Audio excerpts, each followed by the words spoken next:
Yo, what's good, everybody? It's Jaden, aka Have Some Hoopin'. We back, we live, we litty.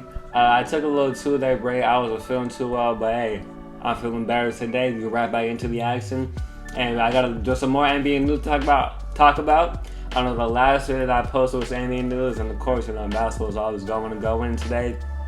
I'm gonna talk about some stuff. Talk about Utah versus the Clippers last night and how they were to pull that off. And then I'm going to talk about Atlanta versus the Philly Game 7. And then, of course, we got a Game 7 today, Brooklyn versus Nets. So without further ado, let's get right into it. All right, so boom. First off, I want to start off with the Clippers versus Jazz game. I'm not going to lie. Beforehand, I thought the Jazz would be able to pull this out. I thought,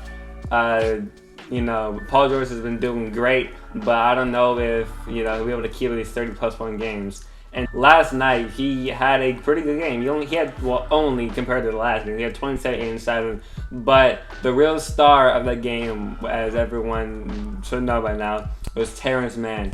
He had 39 points. I believe he only missed 5 shots. I think it should say, since I pulled up Basketball Rabbits already, let me just scroll down to the Clippers here. Terrence Mann had, let's see here, he had a 39 and he missed 6 shots yesterday. He was a big key, obviously, to how they won this game, but it was a team effort. You see from the box score here, Paul George applied 28, Lucas Batum put 16, Reggie Jackson had another amazing game in his place. He put a 27. Of course, about the Terrence Mann 39, Marcus Morris. He only had 7, but the box score doesn't do what he did justice in that game. And then Pat Bev came off the bench, late in the fourth quarter. He started, wetting some threes up there. And no disrespect to Pat Bev, but when he's hitting those kind of shots, I feel like that's when that's when the fat lady starts singing, if you know what I mean. But yeah, Clippers were able to pull this out against the Jazz. They won 4 straight games, 2 with Kawhi being down, which is when Paul George stepped up. This is it was good in the Clippers part, but I feel like there's a decent amount of fault for the Jazz. And of course, he's a very, I guess, controversial topic in the league right now. But Rudy Gobert. At some point, Quinn Snyder has to realize Rudy just can't play when the Clippers are on their small 5. When Terrence Mann was starting to heat up, going on, he would still be wide open in the corner because Rudy Gobert, he's not very good at guarding, smaller guard forwards. So he'll sag in the paint the entire time, just standing there. Meanwhile, Terrence Mann is just getting practice looks, essentially. He's just wide open, shot, boom. Wide open looks. And when he's getting those open looks, he gets started getting the flow. And then he gets, honestly became unstoppable at a certain point. But I don't want to place the blame all on Rudy Gobert either. The Jazz just went cold. The Jazz went cold in the second half. They were, started out the game, everyone was hitting, their threes. Jordan Clarkson went for 17 straight somehow. And then in the second half, those same shots they were taking just weren't falling. Donovan Mitchell was playing injured. He put up, let's see, what did he put up here? He put up 39 points, but you could still tell that he was hobbled in that game. Mike Conley didn't play very well. He shot 1 from 8 from the field, 1 for 6 from 3. Their shots they were hitting just stopped falling. But to the main part of what I think did the Jazz in blowing this 2-0 lead here is the fact that Rudy Gobert in certain situations just can't be played. I feel like if they were to run a small ball lineup, this game could have gotten pulled out, and maybe even last game could have gotten pulled out if they looked to Quinn Snyder looked at the teams like, okay, Rudy, he's just not the answer right now. We have to look towards something else. And I get it, you want to run with your guys, but at some point you have to realize if it ain't working, it ain't working. You can't force it to work, no matter what. But yeah, another year where the Jazz blow a lead. Personally, I'm going to stop trying to. This might sound like an overreaction here, but I'm probably going to stop taking the Jazz as seriously as they should be taken. I feel like all the people get people's expectations up, and then in the playoffs, they fizzle out.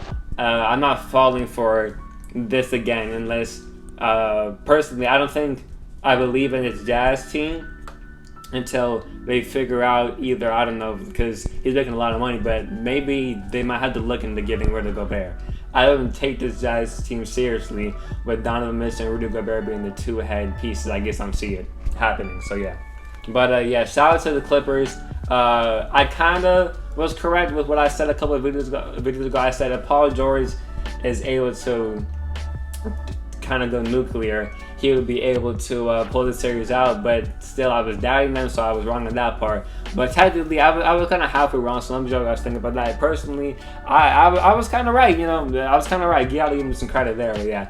Shout out to the Clippers, and then they will go on to play the Suns, obviously, which is what we're going to talk about next. Clippers versus Suns. I'm not sure when the first game will be, but, we obviously have an idea of how what's going to happen.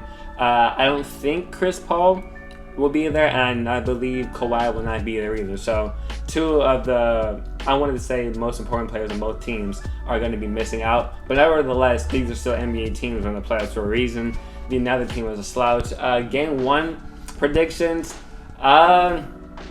Honestly, I think it's a toss-up, but personally, I am going to go with the Clippers. I feel like they have a lot of juice in them right now. They're trying to prove everyone wrong. They've kind of flipped the narrative of being choked, which is now being the comeback. I don't like the comeback kid term that gets annoying, but like they've turned themselves into the team that comes back instead of being the team that chokes. So I think they're riding out this wave. First Western Conference Finals, this is big for them. I feel like they're going to come out. Paul George is going to put on a show, and I feel like the Clippers are going to pull out this win. All right, next we are going to talk about the Brooklyn Nets versus Milwaukee Bucks Game 7. I'm kind of going, in reverse order here. It doesn't matter.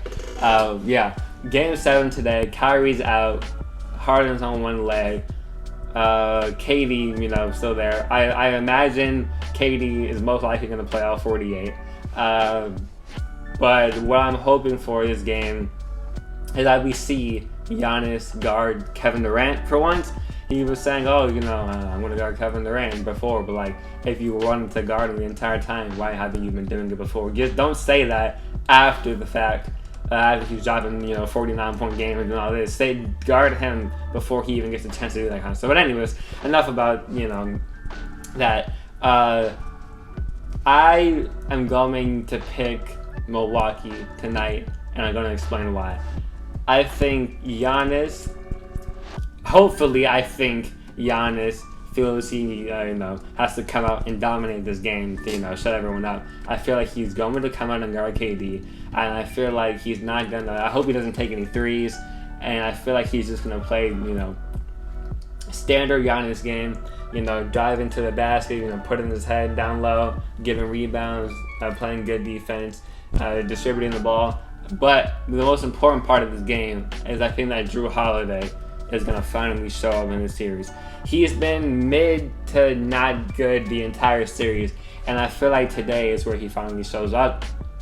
I don't have any reason behind this. I just feel like he's due. Well, I guess this is kind of reason exactly. I feel like he's due for a game. There's no way he's going to go 7 straight games of mediocre play. I just don't see that happening personally.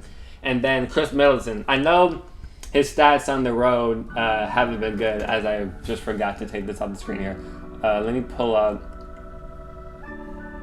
Let me actually pull up the. Alright, as you can see here from Stat News, Chris Middleton on the road, which I think is another key part of this Game 7. He's averaging 19, 8, and 3.5, which is, if you just look at it like that, it's decent numbers, but he's shooting 37% from the field and 28.9% from 3. Chris Middleton cannot come out and have a stinker in Game 7, or else they're not winning. Jrue Holiday and Giannis can go off, but if Chris Middleton doesn't perform, those other performances won't matter at all. Chris Middleton is going to need to step up today. And one thing I don't like about Chris Middleton is he kind of, not necessarily stupid shots, but he'll take very contested shots. And I don't know, he makes them sometimes, but it's I don't like how, I feel like he relies on kind of those contested shots that go in too much. Now, I don't know how they're going to fix that, but maybe, he obviously can just take better shots, but I need Chris Middleton to not I need him. I need Chris Middleton to step up. That's the main point. Chris Middleton needs to step up. The only people I can count on this team, the only one person I can count on this team is Giannis. I know what he's gonna do. Probably give us his 30, 15, 6, maybe a couple steals in the box here. Drew Holiday, I don't know who's gonna give me. Chris Middleton, I don't know who's gonna give me. The rest of the role players, I don't know what they're gonna give me. So I need their 3 stars here to step up, or else they're going home kind of early again for multiple years in a row. I feel like this kind of a Giannis legacy game. I don't like saying his legacy's on the line, but like this is a really big game for his career. It could kind of, if he wins, I feel this is big for his career, But enough for the Bucks side. Now let's talk about the Nets. Personally, I don't think the Nets really have any pressure to win this game. If they win this game, it's great. KD and can still win. With a hobbled Harden, no Kyrie, it's good. If the Nets lose, everyone's gonna be like, okay, well, the Nets were injured. It won't even be like people are gonna flip out if the Nets lose because like they're clearly injured right now. So no one's gonna flip out on Kevin Durant and say, oh my God, he's a choker to this, because he's playing with a hobbled Harden and no Kyrie. I can't knock Kevin Durant if he doesn't win that. It would make me a hypocrite because I'm a big LeBron fan, and I don't knock him when he's playing with players that aren't that good or injured stars. I don't knock him when I do that. So it'd be stupid of me to do the same for Kevin Durant. All in all, I still do think, despite what I just said, I still do think the Bucks can pull out Game 7. I believe they will be able to succeed, and they'll be able to play the winner of the Atlanta Hawks versus 76ers series, which is what I'm going to talk about next. Alright, and for the last part of the day, there's going to be no stuff on the screen. There's going to be just me talking about Atlanta versus Philly. First things first. Ben Simmons, man. Ben Simmons. As a fan of Ben Simmons, it's kind of hard to watch him play sometimes. He just seems like he's out there. I know he's a defensive player of the year, caliber player and all, but like, it's unacceptable for him to have 4 points in an NBA game. Like, he can't even just be somehow, getting fast breaks, somehow even be near the basket, he's gonna put up a shot and get more points than just 4. Like, it's unacceptable for him to only have 4 points. They shouldn't have to bank on Tyrese Maxey having a very good game, like which he did yesterday, or Seth Curry having to put up 30 plus again to be able to win a Game 7. I feel like Ben needs to be more aggressive if they really want to not even just win this game, but like if this team ever wants to win a finals, I feel like it has to bank on Ben really stepping up. I don't think this team can win a championship with Ben putting up 4 points and then 4 points again, I think, and then missing all these free throws, which is another conversation about Ben. Just breaking free throw left and right and having to get subbed out of games. It's like his defense doesn't make up for his extreme lack on offense, if that makes sense. As a team for Philly, not just Ben Simmons, overall, they need to make shots. Like, I believe it was Game 6, only Embiid and Seth Curry went or scored in the entire second half. Stuff like that can't happen in this Game 7 either. Everyone's going to need to contribute. Embiid obviously is going to give you what he does. Ben needs to score. Seth, I think I can rely on for him to at least hit, a few threes. Tyrese Maxey, Tobias Harris, and Dwight, get some energy and get some rebounds and defense there. And then Furkan Korkmaz to hit some shots. I guess basically because everyone needs to hit shots. I know that sounds very like cliche and simple, but that's really all basketball is. It's a make or miss league, like as Mark Jackson would say. You just need to hit your shots at the end of the day. And I think if Philly comes out locked in from the start, I think they got this game. If they, mess around, get down and then try to come back, I don't think like that's gonna work out. I think they need to come right out of the gate, on fire, and just come prepared, ready, guns blazing, because it's a Game 7. And for the Hawks side, they kind of need to do the same thing as Philly, just start hitting some more shots. Trey is always gonna give you. I think Trey's gonna have a big game tomorrow. I see him putting up at least a minimum of 30 and 10. That's a minimum for Trey. And then they need to, keep playing good defense. Try to, contain. Capella needs to contain Embiid. as possible as it is, or as much as he can, it's going to be hard to contain, an MVP candidate. But Embiid didn't shoot too well yesterday, so I feel like it could, some good defense can be played. And then shooters like Bogdanovich, Gallinari, Kevin Huerter, they need to have good shooting games as well for this Hawks team to step up. Don Collins needs to, I guess kind of do the same thing as everyone else. Hit some shots, play his role, be a nice role man for Trae, off those lobs and stuff. And yeah, I feel like I have the Hawks taking this game. I feel like this series and this game is going to be I don't want to say a rival necessarily, but like this is I feel like this is Trae Young's moment to prove he's one of the top stars in the league. Not even just a top young star. I'm talking he belongs in the upper echelon of top 10 to top 15. I think this series will elevate him to that status. And maybe I sound crazy for that, but I feel like Trae is that man right now. And I feel like he's been rolling. He's been rolling against this Philly team, and I think he's gonna show the world that he belongs in this moment. And I think he's gonna take over in Game 7. And I think the Atlanta Hawks are gonna advance to the Eastern Conference Finals. All right, and that's gonna be it for today's video. Let me know what your guys' thoughts and opinions are on what I said. Game 7 for Brooklyn and Milwaukee starts in about, I think, 2 hours, exactly 2 hours run from now. But the NBA. Even if it says it starts at 5:30, it really starts at 5:45. But yeah, I'll make sure to I'll make a video on that game right after it happens. But yeah, make sure to like, comment, and subscribe on the video.